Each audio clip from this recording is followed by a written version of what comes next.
People are always saying about the talk, and I talk, and I talk, and I talk, but guess fucking what? I back it up! La puissance, que la puissance. J'ai pas connu la défaite depuis mon existence. Gros, je m'en sors bien, si jamais reculé. Bonjour à toutes et à tous, bienvenue au podcast La Sueur, Guillaume toujours présent. Aujourd'hui, on interviewe le rappeur Kemmler qui s'apprête à sortir son premier album. Après le single 10 du Bayern, il revient avec Mona Lisa, deuxième single de son premier album donc, qui est sorti ce vendredi 22 décembre. Enjoy. Hello Kemmler, merci d'accorder cette interview à La Sueur, comment ça va ? Bah écoute, ça va, ça va. Merci à vous de m'interviewer. Super. Alors est-ce que tu peux te présenter pour les auditeurs et les lecteurs qui ne te connaîtraient pas, un peu sur ton parcours et également en fait les Inouïs du Printemps de Bourges qui t'ont quand même pas mal révélé ? Bah écoute, moi ça fait 13 ans que je fais de la musique. Ça a commencé à marcher pour moi il y a 1 an et demi, avec un morceau qui s'appelle Seller en fait, qui a été sorti en totale indépendance. Et depuis en fait, je prépare l'album en fait, on a beaucoup bossé, ça m'a permis de rencontrer pas mal de monde et de bosser avec des gens super talentueux, que ce soit dans la production et comme aussi dans l'enregistrement, dans des studios vraiment pas mal quoi. Et après, en ce qui concerne le Printemps de Bourges, ben écoute, ça a été... Moi, le truc, c'est que les gens pensent que je suis arrivé là un peu par magie. Okay. Moi, ça fait 13 piges que je fais de la scène et que je bosse avec les mêmes personnes scéniquement. Donc, il y a quand même une entente qui se crée et des facilités scéniques. Si tu veux, au niveau du Printemps de Bourges, on a pas mal bossé avec ces gens-là pour arriver à un show plutôt cool. Ça a été, je pense, un bon moment parce que ça a pu être la première fois que je fais des morceaux que j'ai bossé pour l'album. D'accord. Donc les retours ont été assez cool et c'est vrai que ça nous a permis encore une fois ça revient à ce que j'ai dit, on a rencontré pas mal de monde grâce à ça aussi. Ça fait 1 an et demi qu'on rencontre des personnes qu'on n'aurait peut-être pas rencontrées avant et qui nous permettent d'avancer et qui me permettent moi d'avancer dans ma musique. Et justement, le single Seller qui était sorti début 2016, c'est vrai que ça avait été un énorme succès. Est-ce que ça a changé quelque chose dans ta démarche, dans le sens où c'est passé de passion à envisager ça en tant que métier, ou c'est plus une reconnaissance en fait de la part du public qui t'a fait dire bah je pourrais peut-être continuer éventuellement là-dedans? En fait, si tu veux, c'est un petit peu avant. Je me suis dit ça. Moi, j'avais mis de la thune de côté. D'accord. Avec un gars qui est aujourd'hui un petit peu mon homme à tout faire, j'ai envie de dire, parce que je bosse avec un gars qui s'appelle Tolek, qui est beatmaker, qui est aussi mon DA, qui est mélodiste sur quelques refrains aussi. Donc, si tu veux, on bossait ensemble avant, hors musique. Donc on passait ensemble et on s'était dit, on avait mis de la thune de côté et on s'était dit, pourquoi pas tenter un dernier truc. Moi à la base je suis en groupe, mon groupe s'appelle Renega, et je m'étais dit je vais essayer de faire un truc solo, j'ai pas mal de trucs à dire et ça serait bien de faire le truc vraiment carré pour une fois. En 10 piges, j'avais jamais fait ça vraiment carré, tu vois. Donc, on s'est dit, voilà, on s'enferme 3 semaines dans un studio, on fait un vrai truc et on essaye de faire monter le truc petit à petit. Donc, c'est là vraiment qu'on s'est dit, voilà, on prend les choses vraiment au sérieux, on va essayer d'en faire un métier. Après, on s'attendait pas que ça fonctionne aussi vite parce que le premier morceau qu'on sort, on fait 600 000 vues très rapidement et il y a beaucoup de gens qui s'intéressent à nous et qui s'intéressent à ce qu'on fait. Donc ça a été très rapide. Ensuite ça a été un petit peu lent. tu veux. Mhm. Mais cette rapidité et le fait de se dire qu'on va en faire un métier, ça a été vraiment juste avant. Ça a été vraiment tout ce qui a été en amont. Mhm. Et là, donc récemment, le premier clip du premier album est sorti, 10 du Bayern. Est-ce que tu peux Ouais. en raconter un peu plus sur la conception et notamment sur le clip que moi personnellement je trouve vraiment magnifique? Et est-ce que, enfin, comment ça s'est passé en fait? Bah, écoute, dire merci beaucoup. Euh, en ce qui concerne le morceau, c'est un des derniers morceaux qu'on a enregistré et même que j'ai écrit pour D'accord, l'album. d'accord. Euh, je peux même te dire que à la base, je l'ai écrit pour ce qu'on appelle les thématiques en fait. Mhm. C'était une petite série qu'on avait conceptualisée. Si tu veux, c'était des petits morceaux en attendant l'album euh, pour faire monter un public Mhm. avant de sortir les morceaux du projet. Et Mhm. quand je l'ai écrit en fait, très vite tous les gars avec qui je bosse, on commence à me dire ouais, c'est vrai qu'un morceau comme ça c'est vraiment bien, ça serait bien que ce soit un morceau pour l'album et puis ça kick. Donc ça serait bien de rentrer comme ça en montrant qu'on sait vraiment faire du bon rap. Mhm. À la base il n'y avait pas de refrain de fin. On s'est dit ouais, ça serait peut-être bien de faire un refrain de fin. Donc on a fait ça. Au niveau de la prod, j'ai bossé avec Torek, avec qui je bosse, D'accord. et un autre beatmaker aussi avec qui je bosse qui s'appelle Duan. Mhm. Et on s'est dit, on va vraiment faire de la post-prod pour ceux qui savent pas ce que c'est. La post-prod, c'est vraiment quand tu travailles la prod une fois que le morceau est fait. Donc on a essayé de vraiment coller la prod au punchline. Il y a des cuts à des moments stratégiques. Ouais. C'est un vrai travail. Et ensuite, on s'est dit qu'on allait le clipper. Mhm. Alors très vite, j'avais envie de faire ce clip-là parce que c'est ce à quoi je pensais quand j'ai écrit le morceau. D'accord. Donc après, ça a été difficile à mettre en place parce que en général, quand tu fais un clip, c'est difficile de mettre l'idée exacte que tu as du truc, tu vois. Mhm. Et là, au final, ça s'est fait. Ça s'est fait. On travaille donc avec un nouveau réa. Et t'as été qui impliqué s'appelle- dans le processus de création du clip ou tu regardais ça un peu de loin et tu donnais tes avis en fonction des Non, en résultats? fait, totalement. Si tu veux, euh, on bosse à 5 ou 6 dans les processus de création de tout D'accord. ce qui est clip et concept.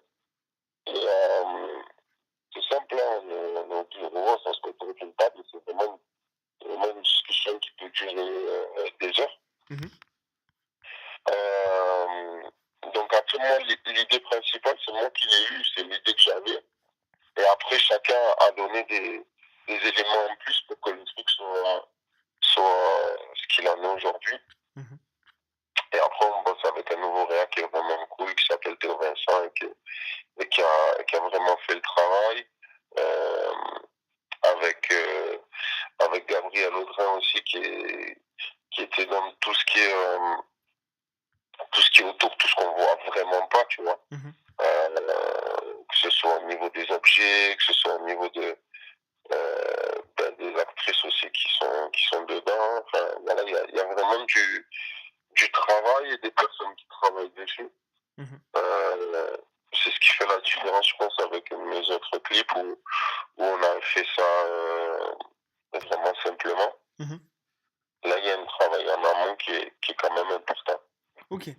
Et là, effectivement, avant ce clip-là, il y avait eu quand même un long silence, entre guillemets, puisque tu n'avais pas produit ou partagé de morceaux pendant quelques mois.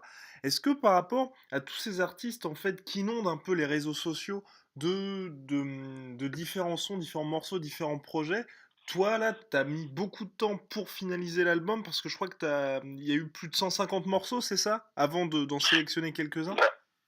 En fait, si tu veux, nous, quand on a sorti Seller, Mhm. on avait déjà un projet qui était prêt D'accord. Qui était tu vois, mais qui avait vraiment rien à voir avec ce que j'arrive à faire aujourd'hui. Honnêtement, j'ai énormément travaillé et le fait de sortir Seller, ça nous a permis de signer en fait dans un label. Et ces gars-là m'ont permis aujourd'hui de faire la musique que je fais. D'accord. On a essayé de travailler sur un univers. Je pense qu'aujourd'hui c'est très très important. Moi le premier, je vais écouter des gars par exemple, vraiment par rapport à leur univers. Ils peuvent faire de la musique qui me correspond pas forcément, mais si l'univers est vraiment, si l'univers m'attire en fait, je vais vraiment écouter. Et c'est sur ça qu'on a voulu travailler. Moi, je connaissais mes points forts, je connaissais aussi mes points faibles. C'est ce qui nous a aidé à bosser sur ça. Après, on s'est dit, on veut pas sortir un truc pour sortir un truc, on s'en fout en fait. On veut vraiment bosser, arriver à faire 13, 15 morceaux qu'on apprécie vraiment et dont on est fier et que je vais avoir du plaisir à défendre en fait. Et justement, là, le fameux premier album, hein, pour tout rappeur, même pour tout artiste, c'est vraiment un palier important. Est-ce que tu as un peu de pression par rapport à ça? Et comment tu te prépares à la sortie qui est prévue pour 2018, hein? Ouais, c'est ça. Voilà.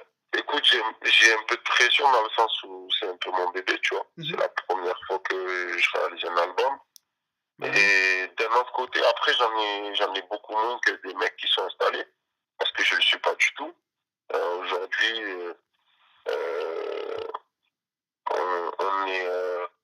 on est très réaliste sur les gens qui nous connaissent. On commence à se faire connaître. Et on est connu par un noyau, on va dire, à l'intérieur du rap. Dans ma ville, en général, on sait ce que je fais. Mais après, à l'extérieur, pas forcément. Donc c'est vrai que c'est une pression en moins. Et le but, c'est de surprendre, tu vois. Si on arrive à surprendre avec un album comme ça, et je pense qu'on a les ingrédients pour, bah, tant mieux. Et si c'est pas sur celui-là, ça sera sur le prochain. Quoi qu'il en soit, je suis déterminé, on est tous déterminés à ce que ça marche. Et ça marchera peu importe le temps que ça prendra. Et en ce sens-là, justement, comme tu disais, toi, t'arrives, t'es un rookie là.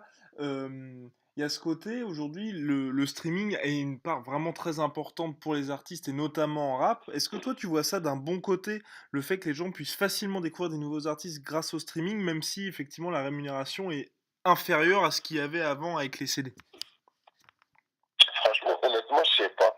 Je suis partagé sur ce sujet-là. Si tu es en maison de disque ou si tu as tes entrées dans le stream, en fait, on te cale en playlist et très vite, le nombre d'écoutes augmente et ça peut très vite aller en disque d'or.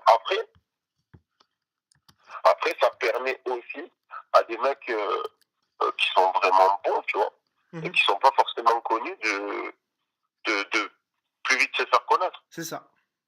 En gros, ça donne de la légitimité à certaines personnes, tu vois. Ça permet à des mecs qui tournent pas sur Skyrock et sur plein de radios, de faire des disques d'or. Et à ce moment-là, peut-être ces radios-là se disent, ah, il a fait disque d'or. Peut-être que c'est intéressant à passer. Et donc, c'est à double tranchant. Après, moi, j'estime que si une personne a un cercle d'écoute et si tu veux, à beaucoup de personnes qui l'écoutent et qui font tourner, etc. Peu importe moi ce que j'en pense artistiquement, c'est qu'il a une légitimité en fait. Oui, c'est ça. Bah, l'avantage du streaming, c'est je pense aussi que le bouche à oreille, entre guillemets, peut vraiment fonctionner parce que les gens s'envoient le son sur WhatsApp, sur Facebook, sur Messenger, un peu partout. Et ça peut très vite avoir un effet boule de neige. Et là, par rapport à ça, est-ce que toi, parce que voilà, le son est sorti, est-ce que qu'est-ce que tu as pensé des retours en fait du public? Parce que ça a pas mal marché sur Facebook, j'ai vu au niveau des vues, des likes, tout ça, du premier clip. Ben, écoute, c'est cool. Non, on s'était pas mis de barrière, on s'était pas dit, ouais, il faut qu'on fasse tant de vues, tant de likes, tu vois. On s'est pas dit ça comme ça. on n'a clairement pas sorti le morceau le plus entre guillemets commercial en premier. Ouais. On essaye de faire monter le truc petit à petit, on choisit les clips écoute, on était plutôt contents. On s'est dit écoute c'est cool, on a fait quasiment 200 000 vues en 10-15 jours. Ouais. Franchement c'est pas mal. Moi j'essaye de me poser 2-3 soirs par semaine et de lire un peu les commentaires, tu vois, de regarder un peu ce que les gens disent. J'ai trouvé ça plutôt positif aussi. Après voilà, il y a des commentaires négatifs et tout. Moi franchement, honnêtement, quand il y a des commentaires négatifs, ça me fait marrer, j'aime bien les lire aussi. Et je trouve que les commentaires négatifs, ça a son lot de trucs cool en fait. Oui, bah oui. Il y a des commentaires négatifs qui sont constructifs. Après, t'as ceux où le mec te dit j'écoute pas, c'est un fils de pute. Tu vois, et c'est marrant. Tu vois, c'est marrant de dire ça. Moi, je suis très détaché à ce niveau-là. C'est-à-dire que les commentaires négatifs vont pas me toucher. Après, les commentaires négatifs constructifs, je vais carrément les lire et peut-être prendre des trucs de ces commentaires négatifs-là. Après, ceux qui sont dénués de sens, en général, je les stream, je les mets sur mon Snap et ça fait marrer un peu tout le monde et c'est cool. Et est-ce que tu peux nous en dire plus sur l'album, ou est-ce que pour l'instant tu peux pas trop en parler, ça reste encore assez mystérieux? Franchement, il n'y a pas de souci, on peut en parler. Déjà, le prochain clip qui va sortir, il s'appelle Mona Lisa. Ok.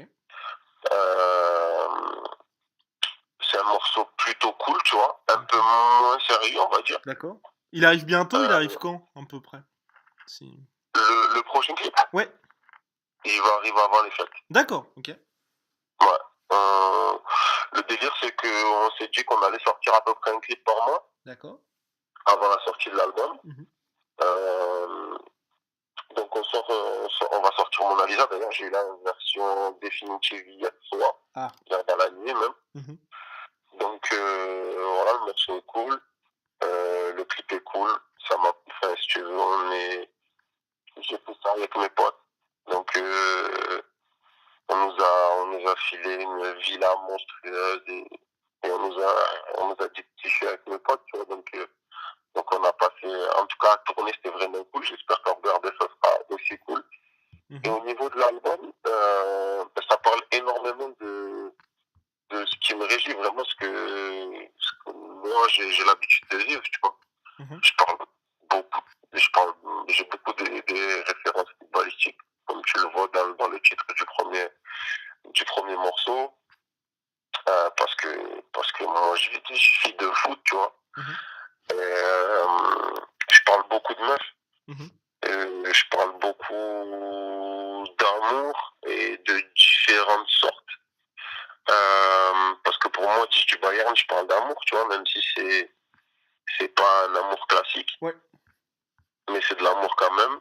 Et parce que je me suis rendu compte aussi que ces sujets-là, c'est des sujets intemporels. C'est-à-dire dans 10 piges ou dans 50 piges, les mecs voudront toujours coincer des meufs et les meufs voudront toujours se faire charmer par des mecs. Comme ça, c'est intemporel, tu vois. Ça changera jamais. Et voilà, je parle beaucoup de ça, je parle de mes potes. Il y a des morceaux qui sont plus marrants parce que ça résulte en fait de délires que nous on a en studio et qu'on a dans la vie de tous les jours. Moi je suis un gros chambreur et ça se fait sur certaines méthodes.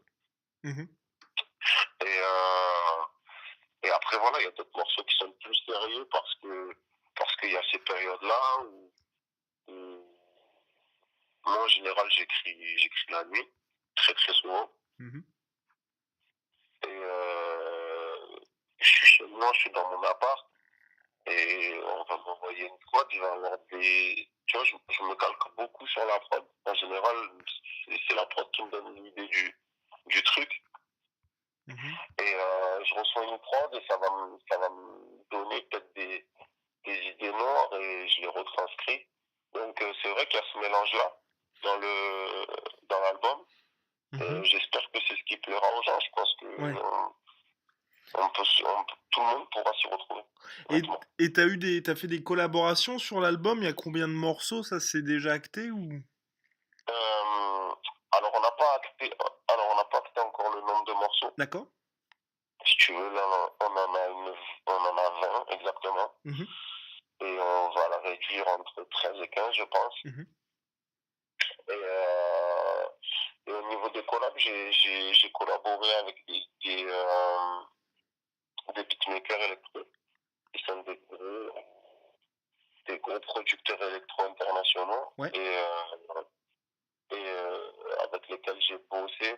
Ça n'a pas été, si tu veux, juste un envoi de prod, genre, ah, tiens, écoute, cette prod, ça a été un travail ensemble, tu vois. Eux pour se caler à mon univers, moi pour se caler au leur. Et après, en termes de featuring, eh ben, à moins qu'il y en ait un ou deux qui arrivent, pour l'instant, sur cet album, il y en a 0. D'accord, ok. Voilà. Ok, bon bah super, bah en tout cas une bonne vue d'ensemble de ce qui va arriver pour 2018. Merci beaucoup à nous avoir accordé cette interview. Merci à toi, merci à toute l'équipe. I back it up! La puissance, que la puissance.